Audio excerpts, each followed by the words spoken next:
हमले को तैयार 3,500 अमेरिकी सैनिक। जमीन पर ईरान से आखिरी जंग।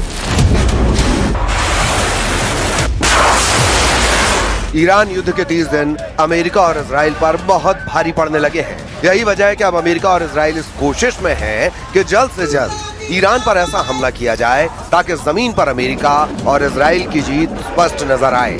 पिछले 48 घंटे में अमेरिका और इजराइल ने ईरान पर इस तरह से हमले किए हैं ताकि जब ईरान पर जमीनी हमला हो तो ईरान पूरी तरह से घुटनों पर आ जाए।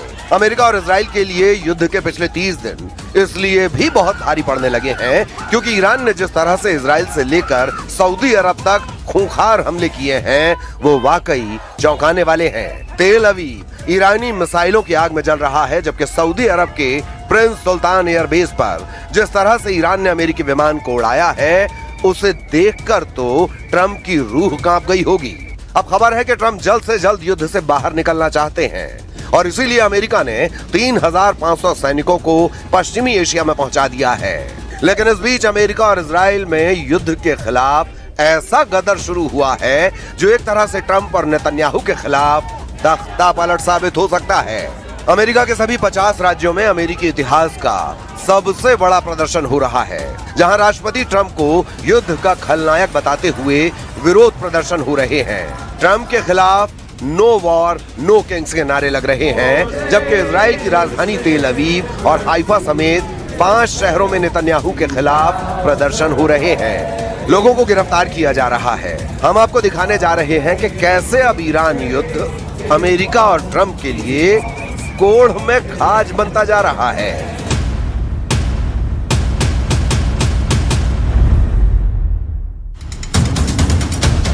ईरान पर जमीनी हमला, चुन चुन मारेंगे अमेरिकी सैनिक।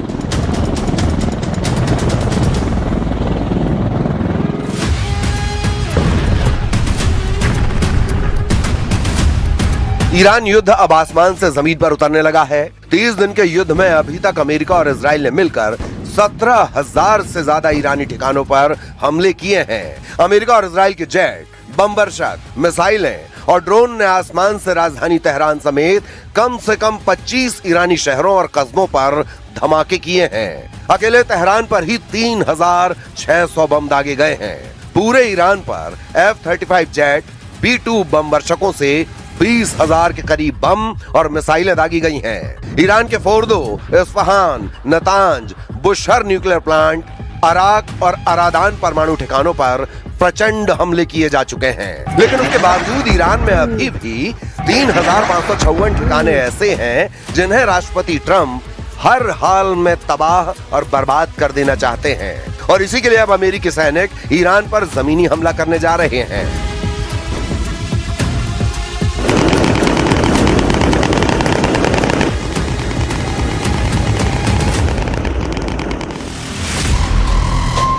चौबीस घंटे पहले अमेरिका के राष्ट्रपति डोनाल्ड ट्रंप ने अमेरिका के मियामी में ऐलान किया है कि अभी ईरान पर बहुत बड़ा हमला करने वाले हैं। ट्रंप के मुताबिक अभी ईरान में अमेरिका 3,554 ठिकानों पर हमला करने जा रहा है। 82वीं एयरबोर्न डिवीजन के लगभग 1,000 पैराट्रूपर्स को भी इस क्षेत्र में तैनात होने का आदेश दिया है। इन्हें दुश्मन के इलाके में घुसकर महत्वपूर्ण ठिकानों जैसे एयरफील्ड पर कब्जा करने में महारत हासिल है। मध्य पूर्व में 1 महीने तक चली बेनतीजा जंग के बाद अमेरिका अब ईरान में जमीनी सैन्य हमले की योजना बना रहा है। अमेरिकी मीडिया रिपोर्ट के मुताबिक पेंटागन ईरान में जमीनी ऑपरेशन की तैयारी कर रहा है जो कई हफ्तों तक चल सकता है।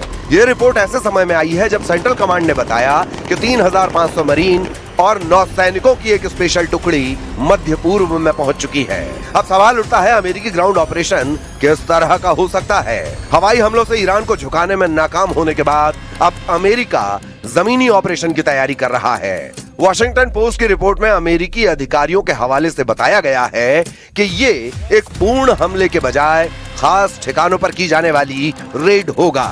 इसमें स्पेशल ऑपरेशन और रेगुलर इन्फेंट्री दोनों शामिल होंगी। अमेरिका की संभावित योजना के बारे में जानकारी रखने वाले लोगों का कहना है कि जमीनी हमले में खर्ग द्वीप पर कब्जा करना, होर्मुज जल डमरू मध्य के पास दूसरे तटीय इलाकों में छापे मारना और उन हथियारों को नष्ट करना शामिल हो सकता है जो व्यापारिक और सैन्य जहाजों को निशाना बना सकते हैं। उन्हें टारगेट किया जाएगा।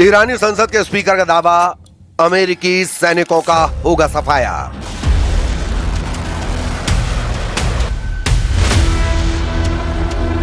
इस बीच ईरान ने अमेरिकी सैनिकों को संभावित जमीनी ऑपरेशन के खिलाफ चेतावनी दी है। ईरान के प्रमुख अंग्रेजी अखबार तेहरान टाइम्स ने अपने फ्रंट पेज पर वेलकम टू हेल यानी नर्क में आपका स्वागत है शीर्षक से लेख लिखा है, जिसमें धमकी दी है कि अगर अमेरिकी सैनिक ईरान की जमीन पर उतरते हैं तो वो ताबूत में ही वापस जाएंगे।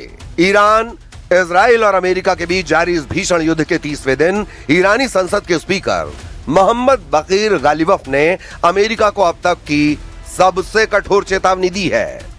गालिबफ की चेतावनी की 5 मुख्य बातें जान लीजिए। अमेरिकी सैनिकों को आग के हवाले कर देंगे। गालिबफ ने सरकारी समाचार एजेंसी इरना के जरिए बयान में कहा है, हमारे जाबाज जमीन पर अमेरिकी सैनिकों के आने का बेसब्री से इंतजार कर रहे हैं ताकि उन्हें आग के हवाले किया जा सके और उनके क्षेत्रीय सहयोगियों को हमेशा के लिए सबक सिखाया जा सके।